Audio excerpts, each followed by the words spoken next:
Welcome to the STARS program, seniors taking active roles in society. And now, here's your host, ANITA FINLEY.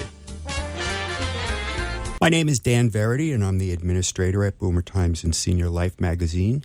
And I'm filling in for ANITA FINLEY today. And our guest is Lcurtis.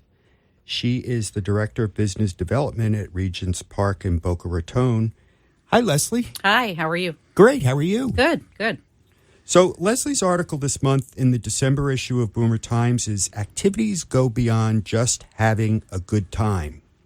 And, you know, this is something that a lot of people probably don't take into account, that a rehabilitation facility such as Regents Park is where people go to recuperate after a major surgery or some sort of trauma in order to sort of return to a as normal as possible lifestyle.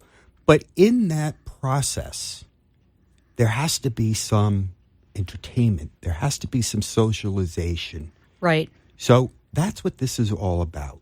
Absolutely. As well as for the long-term residents that live there. Oh, okay. So it's for both types of residents. Right. So what kind of things are we talking about? Oh, God. There's so many different activities. And again, it's because we're trying to make the long-term residents happy and the short-term rehab patients happy. Mm-hmm.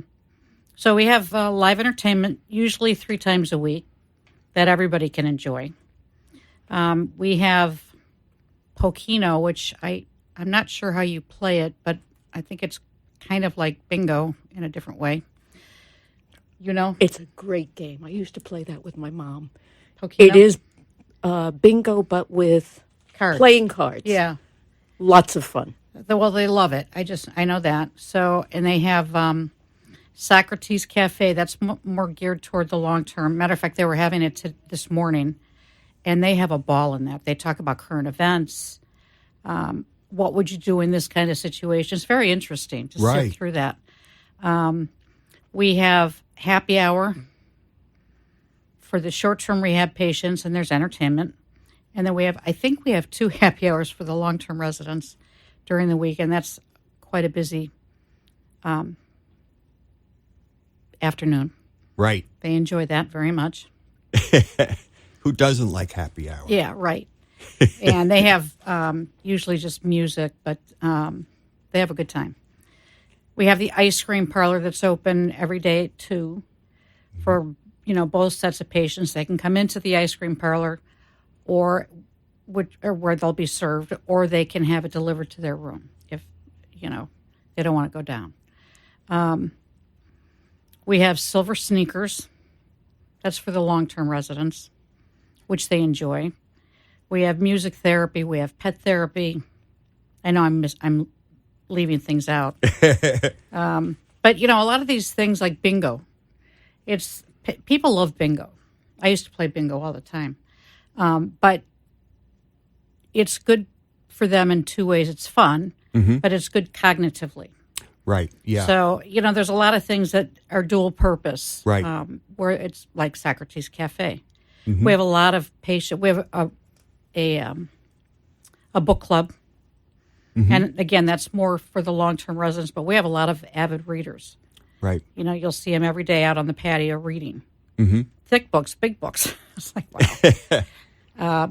I know what I'm going to do when I get older. A lot of reading. A lot of reading, yeah. Catch up on the last 20 years. Right. So there's a lot of things. They, for the long-termers, they do have outings, like once a month, where they'll take them to a restaurant or... Mm-hmm. So it's a lot of things that they do to keep them occupied. Mm-hmm. That activity schedule is pretty packed every day. Mm-hmm. A little slower on the weekend. Oh, they have an evening card game, which is new. They have movies in the evening. Mm-hmm. We have a tremendous cable. I think 57 channels on cable. Mm-hmm. That for people that are not as social, they can pick something to watch. So it's a pretty packed. It is. I'm sitting here and I'm wondering, how do they have time for rehabilitation and physical therapy? But of course, that Yeah, and we have the kids that come over and sing. We had a bunch of kids come on over this morning. I was kind of tied up, so I didn't get to pay attention to it. But they brought homemade pillows, some kind of little pillows for the long-term residents. So the schools come over. I think I'm not sure which school it is, but they come like twice a year and they play their instruments and sing. So That's great. That's exciting. Yeah, it is. That's always exciting. It's good. I have to apologize, and I want to let everyone know that we're joined also by Leona Kendall, who works with me at Boomer Times and Senior Life magazine. She's the sales executive and marketing manager. And thanks, Leonie, for helping me out today. We really appreciate it. Of course, My pleasure. We both know Leslie well, and looking forward to the Boomer Expo, which is coming in January. And of course, Regents Park is always a very important participant in the Boomer Expo. But among these many activities, something that caught my eye because I'm such a pet lover, I see there's pet therapy. Mm-hmm. And I have a 25-pound Maine Coon. Ooh, I want it. Yeah. Everybody does. Yeah. He is the greatest buddy in the world. And one of my plans was to get him involved in providing pet therapy. And I have been so busy that I haven't actually looked into it much further than thinking about it. Yeah. But anyway, pet therapy, there's a lot of really new and exciting news about how important pet therapy really is. Yeah, and most of the pets that come are dogs because they can be, they'll tolerate the leash. Matter of fact, when I left today again, I'm walking my little path to get out to the parking lot, and this wonderful woman she had 4 dogs with her for pet therapy. Mm-hmm. And we have an evening once a week. In the evening, we give her the space and she trains people for pet therapy. Oh. She trains people and their dogs. Okay. She will not accept someone into the program if they're not going to follow through with the training with their pet. Right. So it's very interesting because I met with her and there's a whole application form, and, if they're not going to be involved, then we can't accept them. So that goes on once a week, but those dogs come to visit at least once a week. And they're in various stages of their training. Mm-hmm. So, some of them are right there where they can sit on people's laps and things like that, but they go through a rigorous training, and it's quite interesting. So I've gotten to know her well. So if anybody wants information on that, I have her name and phone number, and but all I've seen is dogs, so I don't know. Okay. No cats? I don't know, because you'd have to have a way to control the cat if she would tolerate. I see some people walking cats on leashes. Right. My cat would not tolerate that. So I think you have to start when they're little. But yeah, that's true, without a doubt. And I have to say that I've had Sheldon on a harness and a leash before, and I don't even know if I can say that he tolerates it. Yeah. He doesn't go nuts, but he won't cooperate either. So, right. And he's 4 years old. He's actually going to be, he'll be 4 next month. So I think it's probably a little too late to get started on this pet therapy idea. It might be. Yeah, I should have started when he was a couple months old. Right. Yeah. It's a lot of work. It is. And then, of course, people can bring their pets to visit. Okay. So long as they're caught up in their shots, they have to be on a leash. Mm-hmm. So, again, it's mostly dogs. Mm-hmm. Although I have seen a guinea pig come, and I've seen a few cats, come in the carrier. Right. But it's really nice because then they can visit with their pets. And if they've been in the hospital longer than, the required 3-night stay, they miss their pets. Sure. So they can visit with them. As you well know, the pets are their family. Yeah. And it's so important to recovery.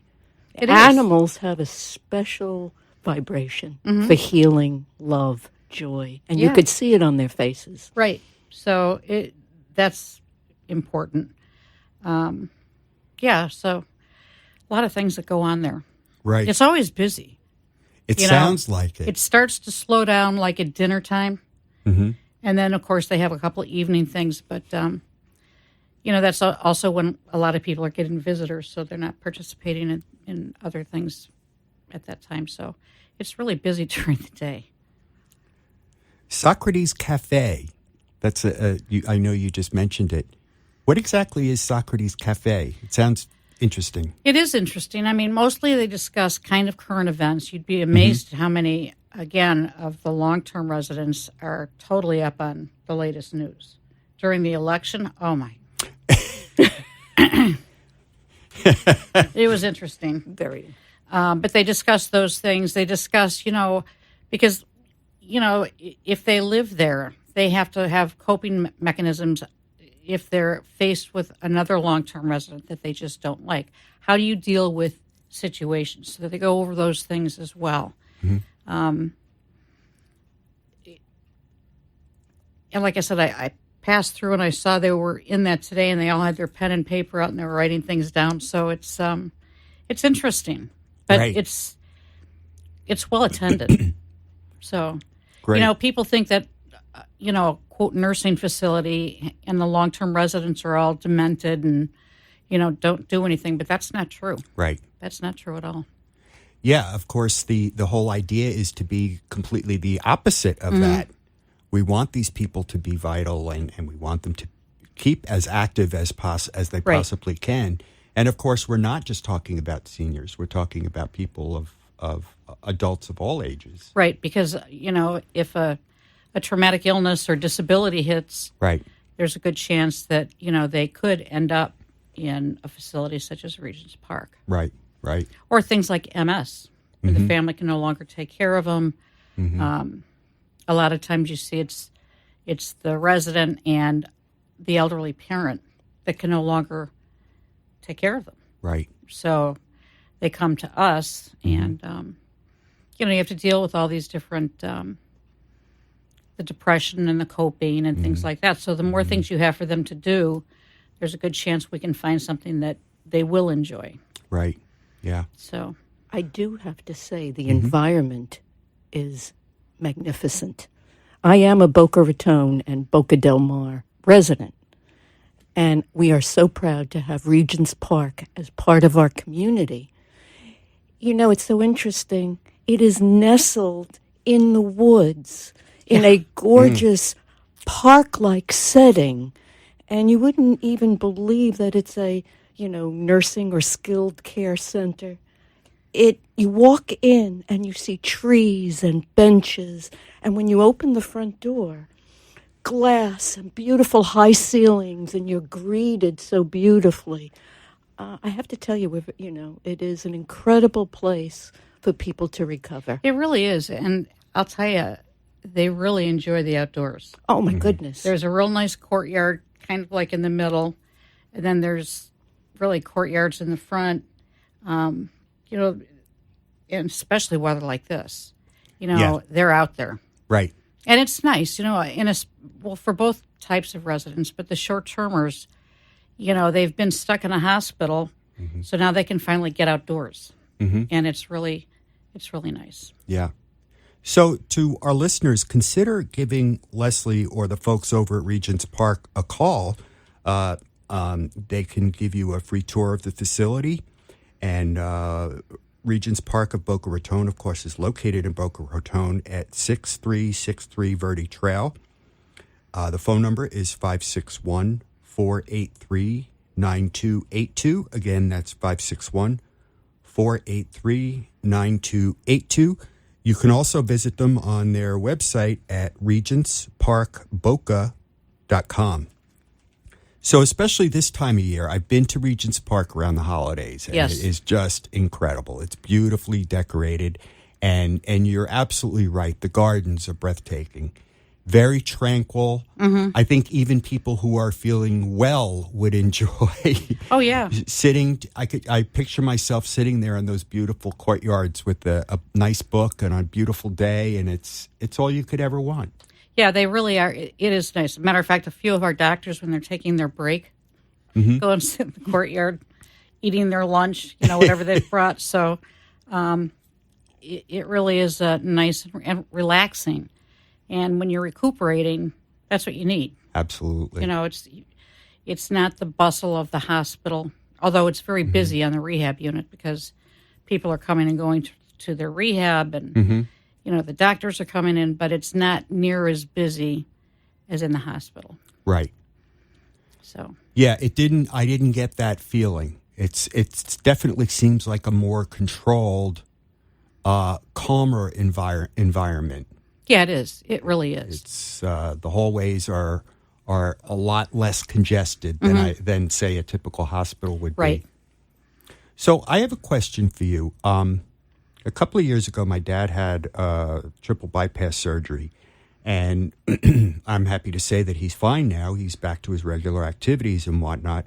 But one of the things that I had to consider, or seriously consider, was having him go from the hospital into a rehab facility on the west coast of Florida.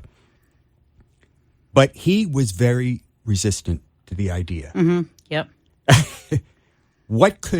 I should have called you, Leslie. Yeah. I should have called you for advice. But, you know, it was sort of like the heat of the moment. I had to make a lot of decisions about a lot of things. Right. What could anybody do in that situation? I think, you know, first of all, it depends on the patient. Right. If they're up and walking around right after the surgery and doing fine medically and they're determined to go home, that's not a bad plan. Okay. It's when they're in a weakened condition and a little bit older maybe, and, you know, they still need to be watched medically, that it's good then for them to come into our setting. We can strengthen them so that they're safe when they go home. Right.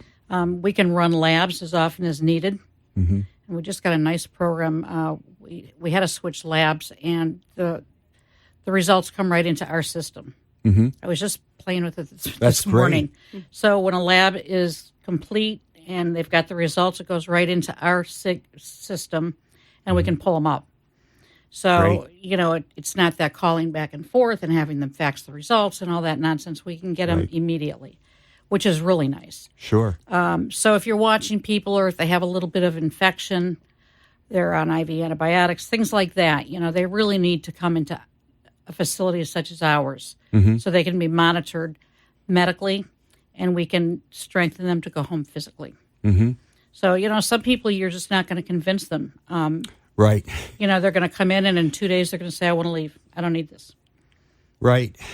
Yeah. I look back at that time now and I probably should have been a little bit more insistent. And you know, and my dad will be the first one to say today that I should have gone into a rehabilitation. Did see. Yeah. I mean, he'll be the first one to say that because he had a lot of difficulty breathing afterwards. And I mean, it was my poor mom. Yeah. You know, it was tough on all of us. Right. And it is. It's very tough on the caregivers. Yeah. You know, because it's different medications and then they have, like you said, some shortness of breath or they're, you know, obviously not back to their prior level of functioning. And it's scary.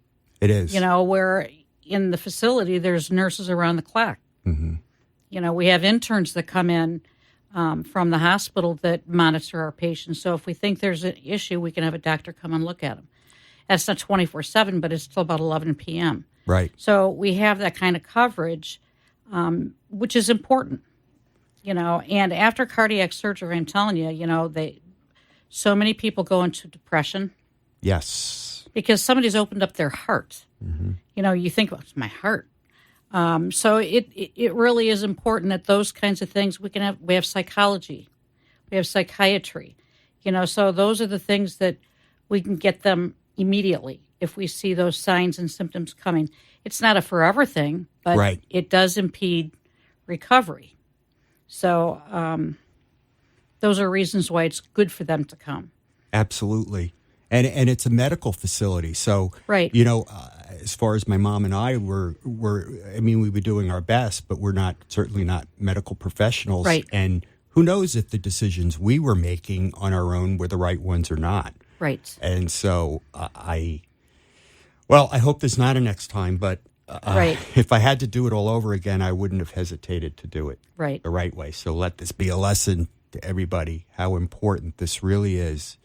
And you have to remember there's one thing that most people do not know. If a patient decides to go home, such as your dad, okay, there's a 30-day window that they can still go into a skilled facility under Medicare. Oh, okay. It's called a failed discharge. So all you need is the primary care physician to say he needs to come. We fax the doctor what we need from him, and we can arrange an admission. So there is a 30-day window once they leave the hospital to go into a skilled facility. Aha. And if they That's choose good to leave information. the skilled facility earlier than they should, there's a 30-day window there as well that we can pull them back in. Okay. Because, people want to go home so bad Right. that they don't make the right decisions a Right. lot of times. Sure. And rather than see them end up back in the hospital, we can pull them back in and work with them. Right. That's great information. Yeah. It really is. And, taking into account the things that we just discussed, sure, they're not going home. However, you're making it as like home as possible. Right. The family can visit. The pets can come. They can get pet therapy, and they've got all kinds of activities, and not just that, but they're working towards a healthier future for themselves. Right. They'll recover quicker. Plus, they'll get more education. I mean, Right. you're in the hospital, and the nurses and the doctors are telling you, this is the diet you should follow. This, they go through all that. How much of that do you really remember? Very little. Very little. Where when they come in with us, we have dietitians on staff. We can continue to work to reinforce what they've been taught because they don't remember a lot of it. Right. So, especially after cardiac surgery, there's certain things they should not be doing. Right. You think they remember that when they go directly home? No, because not only are they not feeling well, they're not in that mindset. No. And I know that even having a person there who's got a clear head doesn't always catch all that information. Right. Because you're stressed as well. Of course. As the You know? caretaker, you got 1,000,001 things running through your mind. Right. Well, this is all fabulous information. And again, we're talking to Lcurtis, the Director of Business Development at Regents Park of Boca Raton. Folks, do yourself a favor.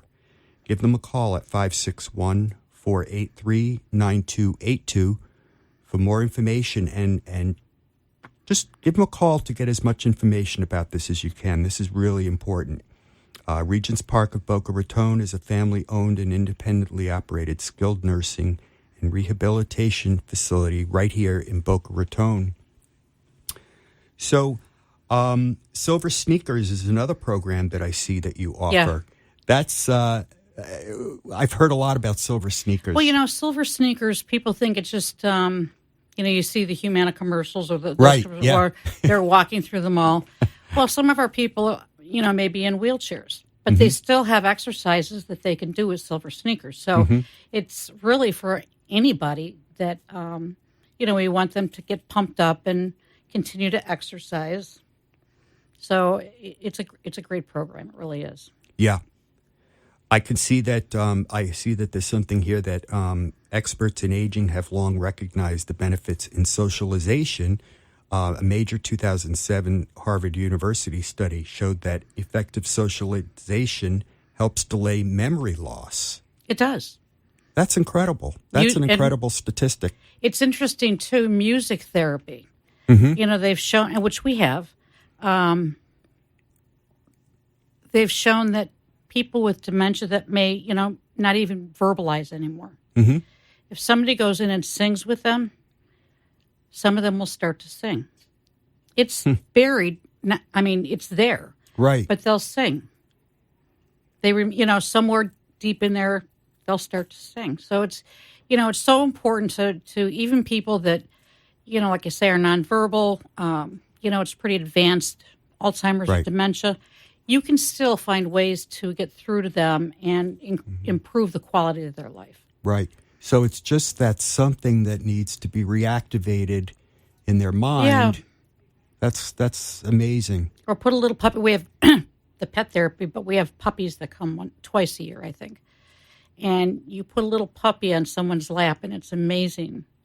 You know, even though they may not talk a lot, the big smile on their face. Right. The interaction. Yeah. It's just, so, you know, the goal is really to improve the quality of people's lives. You know, whether they live there or they're there for short-term rehab, maybe they don't go back to their prior level of function.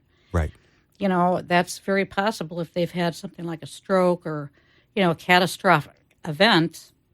You still want to get them to the highest level of function as possible and continue with their, you know, a good quality of life. You know, show them what they can do when they go home, that they can continue. They may have to continue things in a different way, Right. you know, but that they can still do certain things that they think, especially immediately, that they'll never be able to do again. Well, that's not true. Right. You know, just because you can't walk doesn't mean you can't be in a chair and get around. Right. So you may have to do things differently, but you can still do them. Right. Music therapy. I haven't heard too much about that. They come in with their, there's one guy that comes in with his guitar, and he plays, you know, individually for people that, you know, it's good for. Yeah. And, of course, we have the live entertainment and different things like that. Very good. Well, this is all taking place at Regents Park in Boca Raton. Again, the phone number is 561-483-9282. And Leslie, always a pleasure to see you, and thank you so much for joining us today. Thank you so much.